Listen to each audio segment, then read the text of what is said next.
গুরু ধন্যবাদ, পবিত্র আত্মা ধন্যবাদ, সকল দাদাকে নমস্কার। নাম বলো। দিদিকে নমস্কার। নাম? হাসি, বাড়ি আমার শান্তি কলোনি।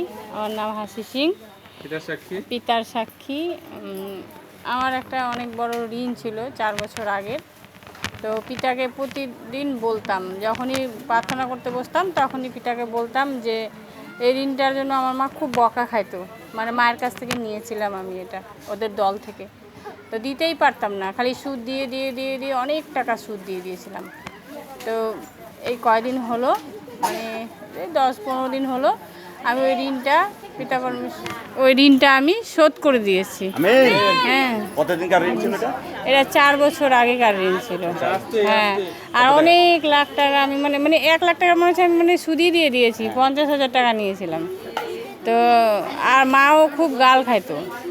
তো আমার এটা পরমেশ্বরকে প্রতিদিন বলতাম যে আমার মা আসে এখানে কান্দে, আর মায়ের চোখের জলটা আমার মুছে দিও। তো মায়ের চোখের জল আমার পরমেশ্বর মুছে দিয়েছে। আর আরেকটা সাক্ষী আছে আমরা বাবাধাম গিয়েছিলাম।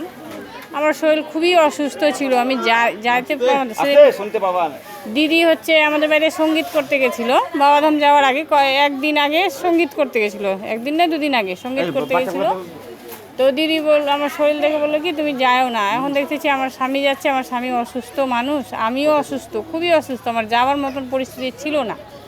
তাও পরমেশ্বরকে বললাম কি পরমেশ্বর, তোমার আমি এই যে অয়েল ওয়াটার সব নিয়ে নিচ্ছি সাথে, আর তুমি আমাকে রাস্তাতে কিন্তু রক্ষা করবে। আর যে জিনিসটা আমার ওই গুপ্ত একটা রোগ ছিল, ওই জিনিসটা আমার যে হচ্ছে, এটা কিন্তু তুমি রাস্তাতে যাওয়ার আগে এটা বন্ধ করে দাও তুমি।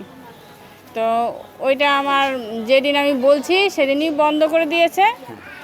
আর হচ্ছে পরের দিন আমি ভালোভাবে গেছি, ভালোভাবে ওখানে গিয়ে বলেছি যে আমি ভিতরে গিয়ে জল ঢালবো, ভিতরে গিয়ে আমি জল ঢালতে পারছি আর ভালোভাবে আসি। ওখানে অনেকজনের অসুবিধা হয়েছিল, সেটাও বলছিলাম, সবাইকে তুমি ভালো করতে বলছিলাম, তোমাকে তুমি সবাইকে ভালো রাখো এখন।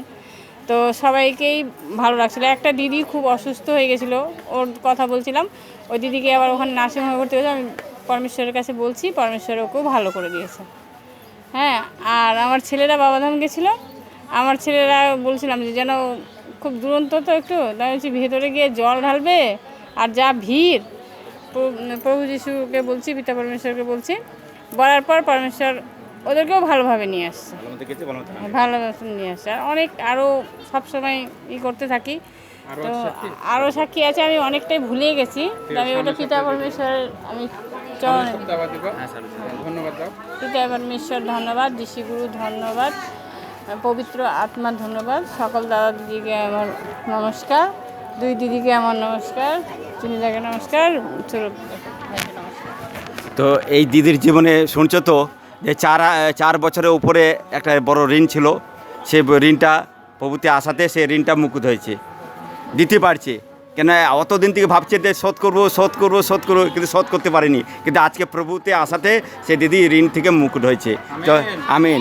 যে কে করলো? প্রভু করলো। তার মধ্যে আরও ছোটো বড়ো সাক্ষীগুলো দেখলাম, শুনলাম, কত সুন্দর তা প্রভু আমাদের জীবনকে ভালো লাগছে, বড় গাবাই ও সাক্ষী করে তুলছে। তো পিতা প্রভু যিশু গুরু আর পবিত্র আত্মা এই দিদির জন্য বড় গাবাই ও সাক্ষী করে তুলছে। পিতা প্রভু যিশু গুরু পবিত্র আত্মার জন্য জোরদার হাততালি।